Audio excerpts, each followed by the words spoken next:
you get to a point in a ball game when if the other team scores late, they tie it up, then they take a lead, then in the 7th they get 4 runs. That's it. You're done. Miserable night, miserable performance by the Phillies. They lose it 11-4 to the Giants. They've lost 3 of 4 by an average score of 9-2. How about that? Ben Davis, Michael Barkan, and we welcome you to Phillies Postgame Live presented by Cure Auto Insurance. Ben, when you look at Aaron Nola, who has now lost 4 straight starts for the first time in his career, 4 straight to start a season and 4 straight period. That's never happened before. What's going on with him that we can put our finger on, and how they're going to get back in the win column consistently? Well, the command's not there for Aaron. 4 walks tonight, 4 walks against St. Louis in his last start. He's just not accustomed to seeing that. He gave up 9 hits and 6 earned runs in the 5 and the 3rd, and that is just not like Aaron Nola, and it's a little concerning. I know the conditions weren't great over there. I'm not trying to make excuses, but that does have an effect on how you throw the baseball and the command that you have. It was a blistery night over there. It was freezing cold, and I think it definitely had an effect. And with that, let's walk across to Citizens Bank Park. We'll walk up the stairs to the booth for the crossover presented by Chapman Auto Stores. And there's our man on the scene, Ruben Amaro Jr. Rube, I mean, you can slice it any way you want, whether you want to start with Aaron Nola and the 9 walks by Phillies pitchers, or you want to start with their inability to score enough runs. As mentioned, the last 3 losses they have had, it's an average score of actually 9.3 to 2.6. So we're not talking 4-2 or 5. It's egregious. What are your thoughts at this point, Ruben? Well, I mean, it hasn't been an Aaron Nola-esque type of a season so far for him. And those 4 walks, I think it was the second game in a row that he's had 4 walks. That just doesn't that's just not him. He did settle in and actually kept the team in the game for quite some time, and then he sort of tired there in his last inning. But, yeah, I mean, it didn't seem like he was in sync in the early part of the game, obviously. And even after that very first pitch out, really struggled to be able to command the baseball. Then he got himself in sync, and the Phillies fought back. But then it was really the bullpen sort of fell apart. Not enough strikes. I mean, 9 walks. That's the most walks they've had since April 9th in 2023 against the Yankees. That's a ton of walks. Yeah. You just can't win baseball games when you give free passes like that. Let's go to the bright side, Rube. Bryce Harper, another home run tonight, his 4th of the year, 2 more RBIs. He looks like he's got that power swing back.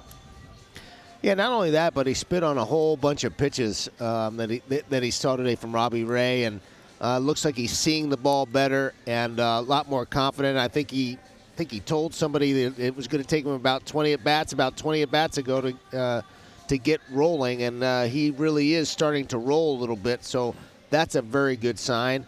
On the flip side, I mean, the boys just have to continue to try to grind things out. They're not picking up the big base hits when they need them with runners in scoring position. It's just been sort of epidemic for these guys, and it just feels like in almost every case, and it's sort of everybody up and down the lineup, they're just trying to do a little bit too much instead of taking what the pitchers give you. And sort of taking the approach of the San Francisco Giants, who did a very good job of swinging the bats with runners in scoring position and having productive at-bats. What's a general manager to do, Ruben? I mean, on the one hand, I would think you want to stand pat and hope that your team overcomes all of this. After all, they still have a winning record at now 10-8. On the other hand, the bottom of the lineup, it really is killing you. 1 for 8, I believe, tonight from Sosa. Maybe you could even go 2 for 12 if you want to throw in Bohm. But it's a struggle, and you're really batting with 6 guys. Yeah, I mean, obviously the 9 hole's really been sort of a black hole for the Phillies so far this year, and it's unfortunate that that they're not really getting a lot so that they can turn the lineup over. But I think again, it's a little early. It's a little disappointing they haven't gotten things going, but there's a lot of talent on that field. There's a lot of talent at the plate, and they just have to start putting it together. I think you got to be a little patient. I mean, the good thing about this is that they're 10-8, and they're obviously not playing their best baseball.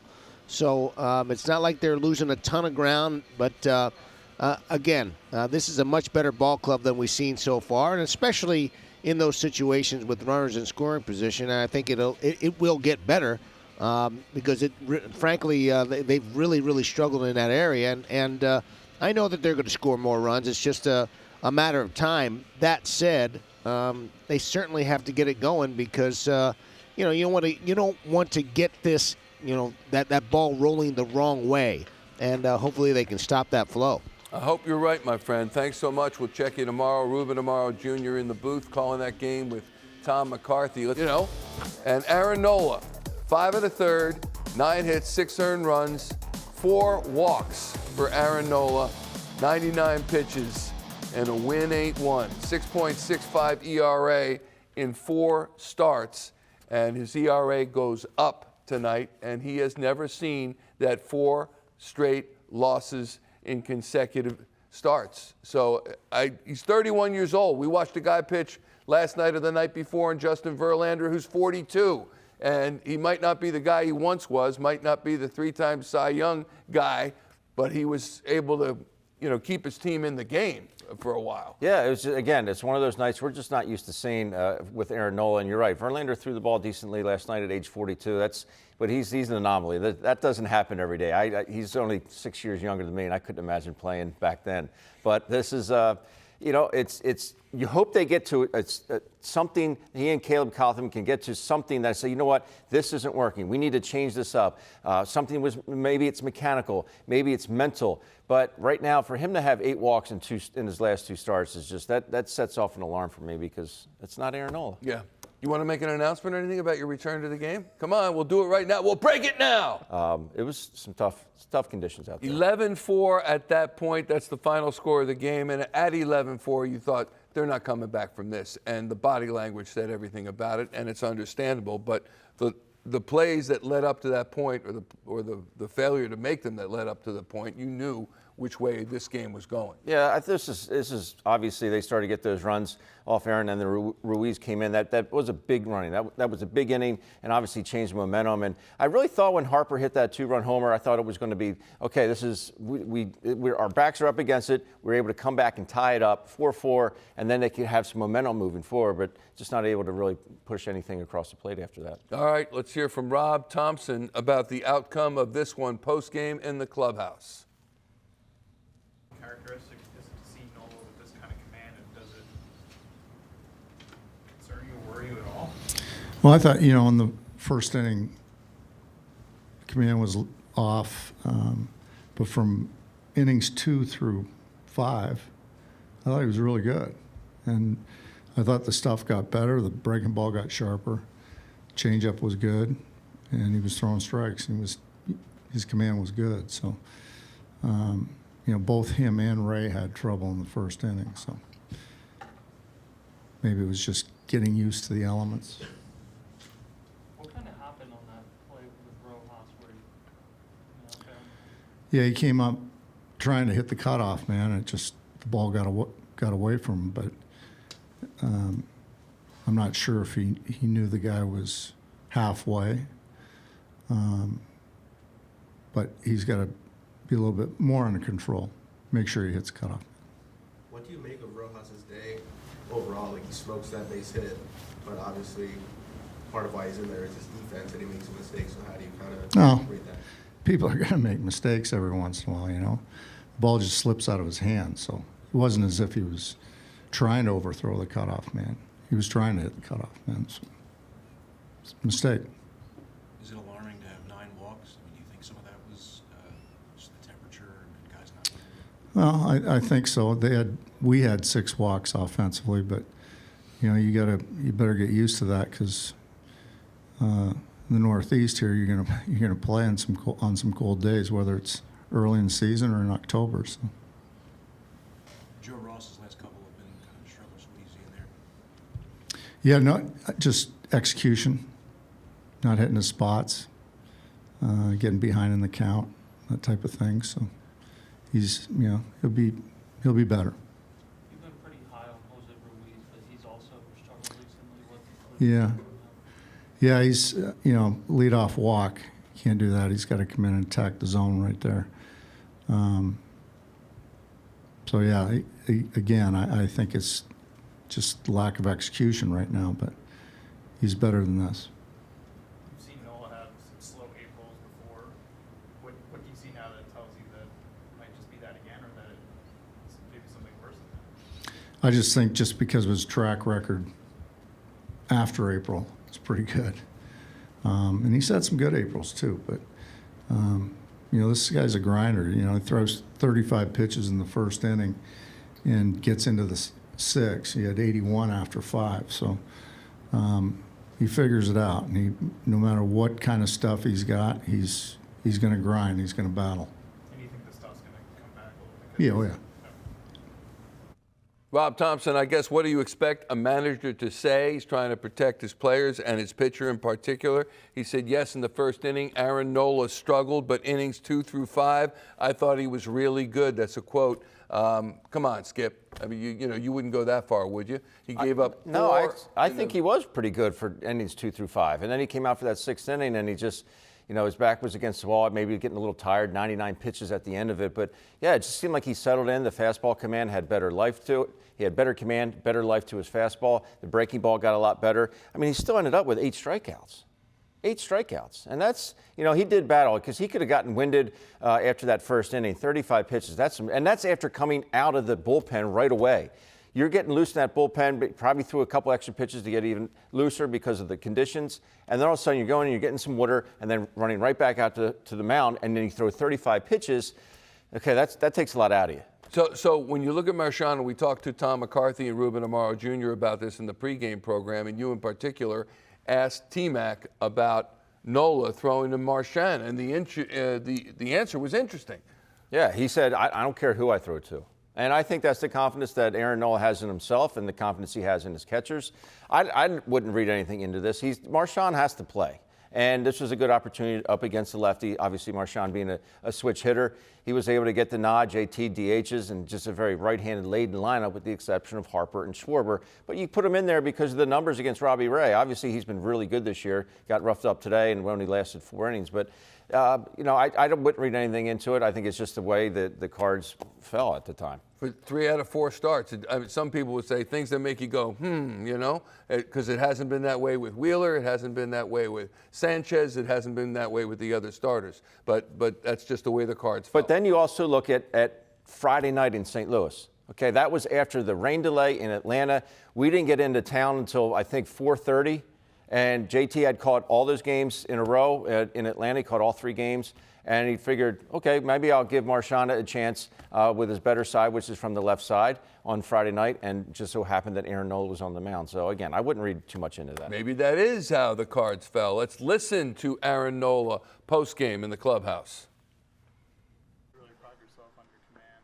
2 starts in a row with the bases loaded walk. How crazy does that drive you? Yeah, it drives me crazy. It's unacceptable. I hadn't 3 times in my career I've done that, and 2 times past 2 games. I just got to get ahead better. Too many free passes, and usually those runs have been scoring, and I'm just kind of making it harder on myself in those situations. 8 walks in 2 games overall. It's not good. So I'll clean it up. What do you think it is? Yeah. What do you think it kind of is right now? I don't know. Usually spin in the stretch. The windup feels pretty good. I feel like I'm getting ahead a decent amount of time in the windup. I think the stretch, I'm just kind of getting 1-0 a lot, and then, I scratch the hitter here and there, and I walk, and then bases loaded. So just got to get ahead better.